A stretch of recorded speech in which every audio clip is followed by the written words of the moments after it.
ಕ್ಷಮಿಸೋ ಸ್ವಾಮಿ ಅಪರಾಧವೆಲ್ಲ ಎಲ್ಲ ಒಳ್ಳೇದಾಯ್ತದೆ.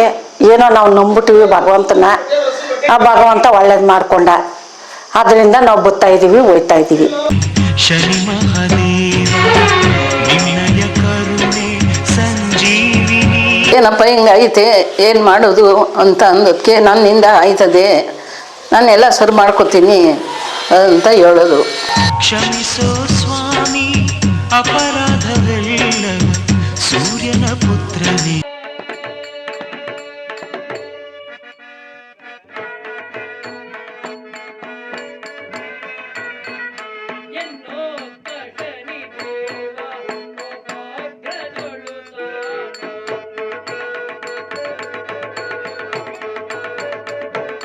ಹಾಂ ನಮಸ್ತೆ.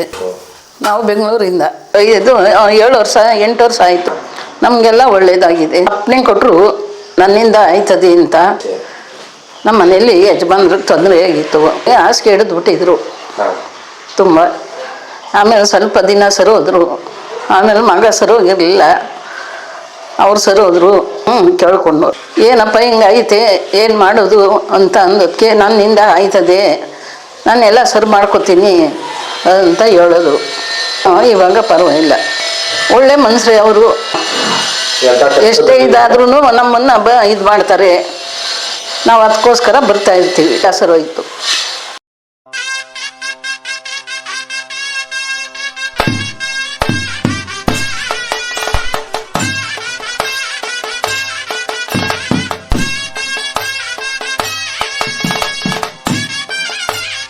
ನಾವು ಅಲ್ಲೇ 2 ವರ್ಷ ತಾವಿಂದ ಬರ್ತಾವಿನಿ ಇಲ್ಲಿಗೆ.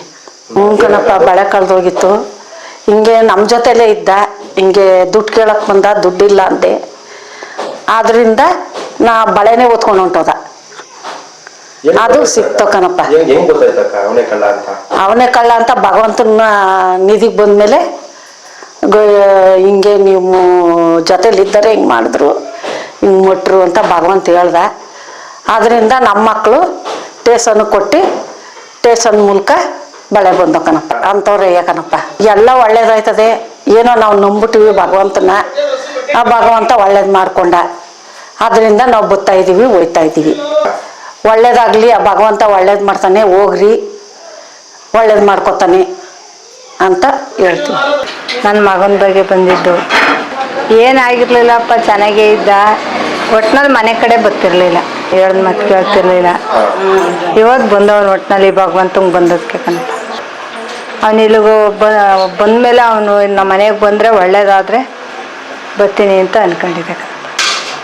ಆಯ್ತದೆ ಕಣಪ್ಪ. ನಾವು ಅಲ್ಲೇ 3-4 ವರ್ಷದಿಂದ ಬರ್ತಾಯಿದ್ವಿ. ನಮಗೆ ನಮ್ಮ ಮಕ್ಳಿಗೂ ಹುಷಾರಿರ್ಲಿಲ್ಲ, ನಮಗೂ ತುಂಬ ಹುಷಾರಿರ್ಲಿಲ್ಲ. ಇಲ್ಲಿಗೆ ಬಂದಮೇಲೆ ಸ್ವಾಮಿ ಬಂದಮೇಲೆ ಒಳ್ಳೇದಾಯಿತು. ನಮ್ಮ ಮಕ್ಳಿಗೆ ತುಂಬ ಡೆಂಗ್ಯೂ ಆಗಿ ತುಂಬ ಲೋ ಆಗೋಗಿತ್ತು. ಅಲ್ಲಿ ಹಾಸ್ಪಿಟ್ಲಿಗೆಲ್ಲ ತೋರಿಸ್ತು, ಅಲ್ಲೂ ಆಗಲ್ಲ ಅಂತಿದ್ರು. ಮೈಸೂರು ಕರ್ಕೊಂಡು ಹೋಗಿ ಅಂದರು. ಆಮೇಲೆ ತಿರ್ಗಾ ನಾನು ಇಲ್ಲಿಗೆ ಸ್ವಾಮಿ ದೇವಸ್ಥಾನಕ್ಕೆ ಓಡ್ ಬರ್ತೀವಿ ಅಂದ್ಬಿಟ್ಟು ಸಾಯಂಕಾಲ ಹೊತ್ತಿಗೆ ಬಂದು ಇಲ್ಲಿ ಸ್ವಾಮಿಯವ್ರು ಕೇಳ್ಕೊಂಡು ಹೋದ್ಮೇಲೆ ಅದು ಒಂದು ಸ್ವಲ್ಪ ಇಂಪ್ರೂವ್ಮೆಂಟ್ ಆಯಿತು. ಆಗುತ್ತೆ ಸ್ವಾಮಿಗೆ ಅದೇ ನಿಮ್ಮ ಕೈಲಿ ಏನಾಯ್ತದೆ ಅದು ಅರ್ಕೆ ಮಾಡ್ಕೊಂಡು ಹೋಗಿ ಹುಷಾರಾಗುತ್ತೆ ಅಂತ ಹೇಳಿದ್ರು.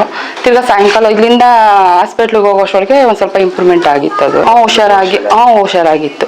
ಬರೀ 15ಕ್ಕೆ ಬಂದಿತ್ತು, ಆಮೇಲೆ 85,000ಕ್ಕೆ ಬಂದಿತ್ತು.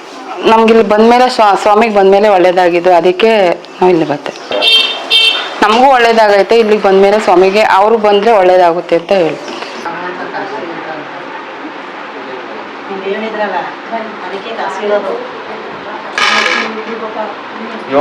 ಏಳಕ್ಕೆ ಮನೆ ಒಳಗಡೆ ನೆಮ್ಮದಿ ಅಂತಕ್ಕಂಥ ಇಲ್ವಲ್ಲವ, ಬರೀ ಇಕ್ಕಟ್ಟಲ್ಲಿ ಸಿಗಾಕೊಂಡಿದ್ಯಾ. ಯಾರ ಕಡೆಯಿಂದನೂ ನಿಂಗೆ ನೆಮ್ಮದಿ ಇಲ್ಲ. ಮನೆ ಒಳಗೆ ಎಷ್ಟೇ ಮಾಡಿದ್ರು ಬರೀ ನಿಮ್ಗೆ ದೂರದೆಯ. ಬರೀ ಮನೆ ಒಳಗಡೆ ಅಂದರೆ ಶತ್ರುಗಳು. ನಿಮಗೆ ಜೀವನನೇ ಬೇಡ ಅಂತ ಕಾಣ್ತದೆ. ಆದರೆ ಸಾಯಕ್ಕೆ ಇಷ್ಟು ಇಲ್ಲ, ಬದುಕ್ತಾ ಇದ್ದೀನಿ. ನಿಜನಾ? ಏನಾಗಬೇಕು?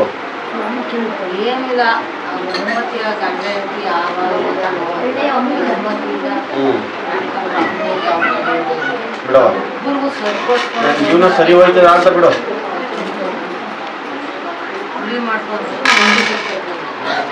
ಸರಿ ಹೋಯ್ತದೆ ಕಣವ. ಜೀವಕ್ಕೆ ಅಪಾಯ ಇತ್ತು, ಆಗ್ತಾಯ್ತಾ? ಎಲ್ಲ ಕಂಡ್ಗಳು ಕಳ್ದಂಗದು.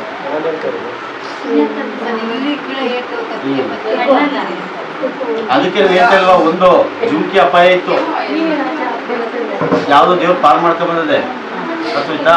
ನೀನು ಇದ್ರ ಬಿಡಿ, ನೀವು ಕರ್ಸೋದು ಇನ್ನೂ ಒಳ್ಳೇದೇ ನನ್ನ ಸ್ವಾಮೀಜಕ್ಕೆ. ಈಗ ಬಂದ್ರೆ ಕರ್ಸಿ ಮುಗ್ಬಾರ್ದಲ್ಲ ಅಷ್ಟು.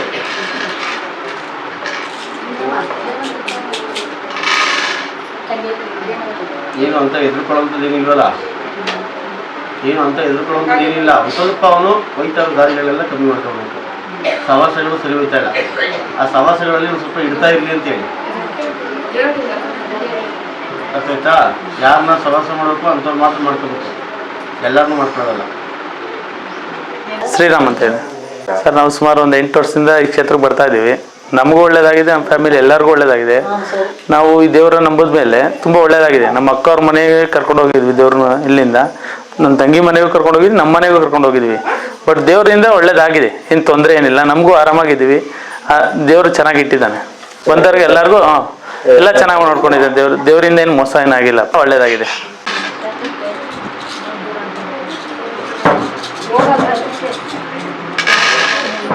ಯಾಕೋ ಎಲ್ಲೋ ಮನಸ್ಸೇ ಆಯ್ತಿಲ್ವಲ್ಲ. ಯಾವ ಕೆಲಸನೂ ಬೇಡ, ಏನು ಬೇಡ, ಮನೆ ಕೇಳೋಣ ಅನಿಸ್ತದೆ. ನಿಜನಾ? ಯಾಕೋ ಮನಸ್ಥಿತಿನೇ ಸರಿ ಇಲ್ಲ, ಮೈ ಕೈಯೇ ಭಾರ, ಯಾವ್ದು ಜ್ಞಾನ ಇಲ್ಲ. ಹೋಗೋಣ ಉಣ್ಣೋಣ ಮನೆ ಕೇಳೋಣ ಅನ್ನಂಗೆ ಆಯ್ತು ಈಗ. ನಿಜಾನು ಸುಳ್ಳು ಅನ್ನೋ ಕೆಲ್ಸಕ್ಕೆ ಹೋಗ್ಬೇಕು ಅಂದ್ಕೊಂಡಿದ್ಯೋ, ಹೋಗ್ಬಾರ್ದು ಅಂದ್ಕೊಂಡಿದ್ಯೋ? ಹಾಂ